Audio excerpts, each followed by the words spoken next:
Hey man, thanks for staying. We got our technique number 3, spinning back fist. So in the form, we go boom, boom. Here, there we go, spinning back fist. Right? It's not very obvious how you can use this because this is not really used as an attack in this situation. I'll show you how to use it in a self-defense application. Now, let's say that we are in the same lead. He's got a right lead, and I got a right lead. Okay? How do you use it back fist? One way is to use it in a long distance. Alright, so he does it slowly, boom. Here we go. Alright, so what am I doing?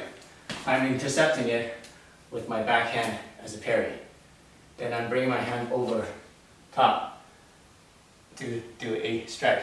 What am I doing with the strike? I'm not hitting with my knuckles because that usually doesn't do much damage to the person, especially if you're coming this way, it's just going to slap in his face. Okay? Some people want to do a chop, which is good, but only good when you're this close.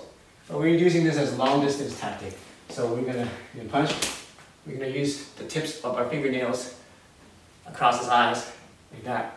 Chances are you're going to hit something because you got 4 fingers and he's only got 1 line of eyes. Alright, one again, boom, and across the face. Okay, so that is the first back fist. Okay, now if you cross lead, let's say he's got his left lead and I still stay in my right lead, like that, and he punches, right? It's a little bit different. Now I need to block with this hand, okay? With my right hand instead of my left. Now instead of doing a back fist with this one, I won't go like this because now I'll be off balance, right? I'm going to switch it and then use this over here. Now in this case, I can do a chop, all right? Actually, show it the other way so you see. Okay, so here we go. We can use this as a chop. Okay, ideal place would be here, right underneath the nose, because you can push it down. Boom, take down. Okay, or the throat. Okay, if you have enough force, or even the eyes, but not very good. So my target would be underneath the nose, or the carotid artery, or the Adam's apple. All right, so one more time. He's gonna do a thumb, slap, strike. Right? There's more stuff to do after that as he blocks this one. Alright? Okay, so you can grab the other one, we'll show you that stuff in another video. But that is the back fist with the cross lead. Alright, how else can you use the spinning back fist? More of a self-defense application rather than an attack. You can use it against grabs. So let's say he grabs you.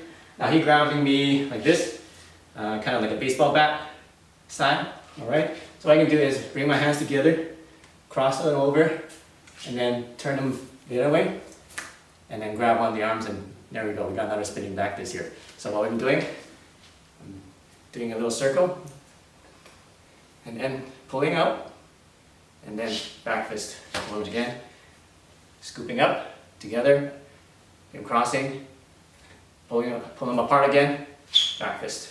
Okay, so you can grab as hard as you can. Oh, the other way, baseball bat. Oh yeah, that's right. Yeah. Baseball bat. Okay, grab really hard. Right, spin, grab because you're using your torque of your whole body. Boom. Okay, use the whipping motion. Boom. Okay. Another way to grab it is if you grab it like that. That would be like I don't know, just grabbing something like that. Like a knife. Like a knife. Okay. Crazy person. Okay. So same technique. So you go underneath the other arm. This time, in order to loosen this grip, you gotta sink your shoulders, your elbow. You gotta bring this elbow down to loosen this grip. Okay? Because if you don't, you try to pull it apart, it's kind of hard. He's gonna keep his grip on there. So you need to twist this hand so the elbow comes down. And now you can do a back fist. Okay? One more time, knife grab. So he grabs the hole. You gotta get this elbow, actually another way, instead of bringing it lower, just bring it over top. And now it's very hard for him to keep hold. Now you got him in the trap. He's grabbing you, he's grabbing him, but now you got both arms grabbing with one arm. And then here, you can do a back fist this way. I wouldn't do this because your elbow's kind of in the way. So you can do a back fist this way, or even an elbow. Alright, so those are another 2 applications you can use with this motion. Alright, here we go. Hey, thanks for watching my top 5 Wing Chun techniques. If this is your first time here, make sure you click on this button right here to subscribe and get the latest and best videos that I put out on this channel. Okay, so now that you watched this video, just go ahead and watch this next video here by clicking on this box, or you can also check out some of my most popular videos here too. Alright, so comment, like, and subscribe, and I'll see you in the next video.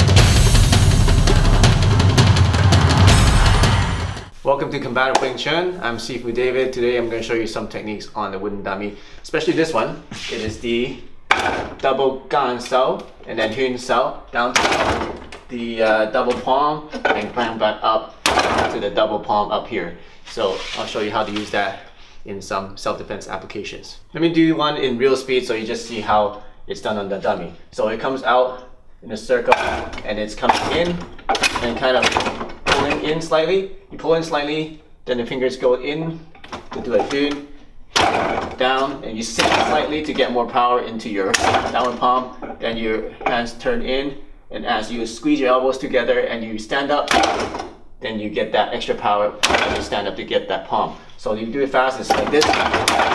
That's how fast it is. So let me show you, like I said, how to apply it in the self-defense. So before I show you how to use it, let me show you how not to use it.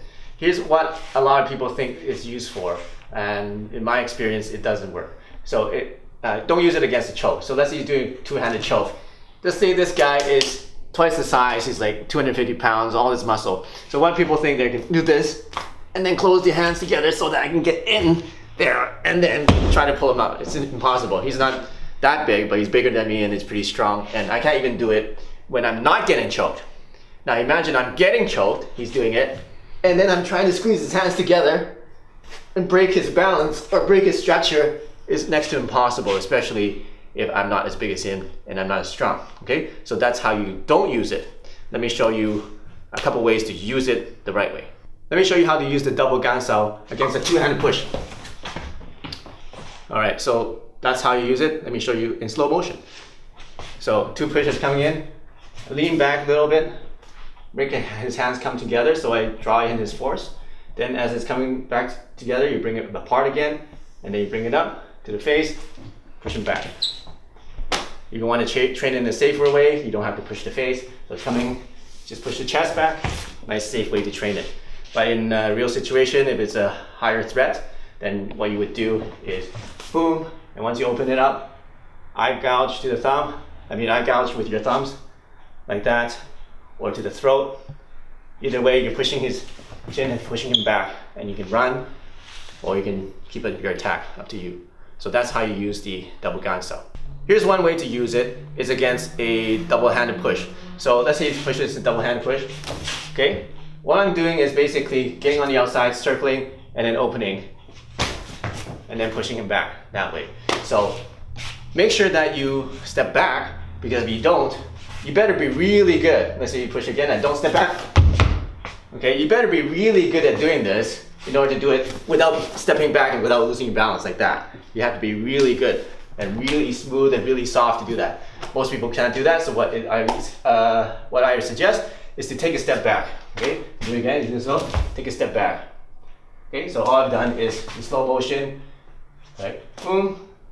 I don't want to close it like this, because if he keeps pushing, then I just basically centered his push. Stupid, right? So what I would do is to close it and then open it, so that when he keeps pushing, he's just going this way, right? Okay. So what I want from here, once I open this space, I want to attack and just push him back. It's a very non-lethal way of just getting out of the push, countering the push, and push the guy back so you can run, or you can do something else. So a couple of points with this technique is when he's pushing, first of all, don't just stop there, because if he keeps pushing that way, that doesn't do anything. All you've done is just move his arms from here to pushing you, to move his arms to here to push you, which is, he's still going to push you. So what you need to do is, we're going to bring it in, then open it up again.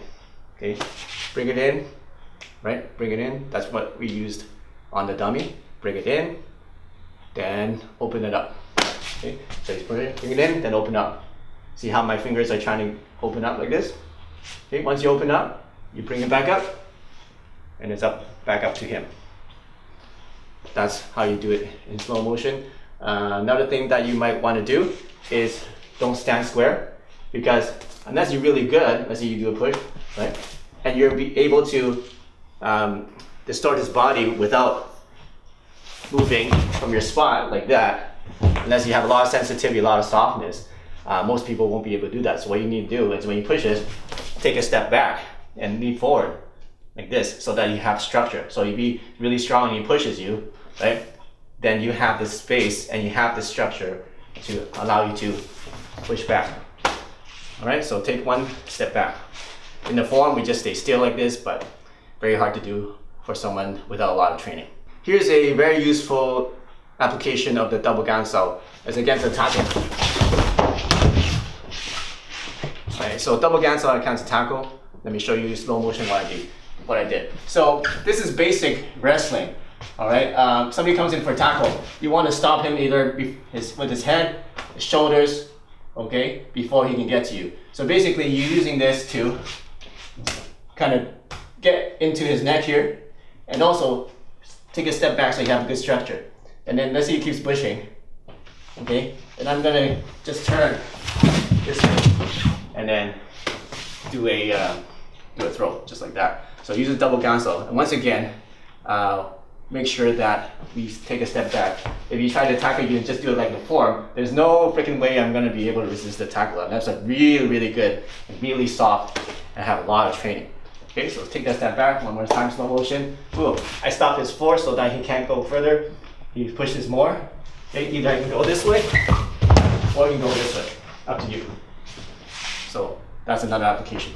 Hey, thanks for watching my Wing Chun dummy techniques and self-defense applications. I hope you enjoyed that. Make sure you check out some of my other videos on this channel. And if you haven't already, subscribe to this channel to get all the coolest Wing Chun, self-defense, Kung Fu, and meditation tips even. So we see you in the next video.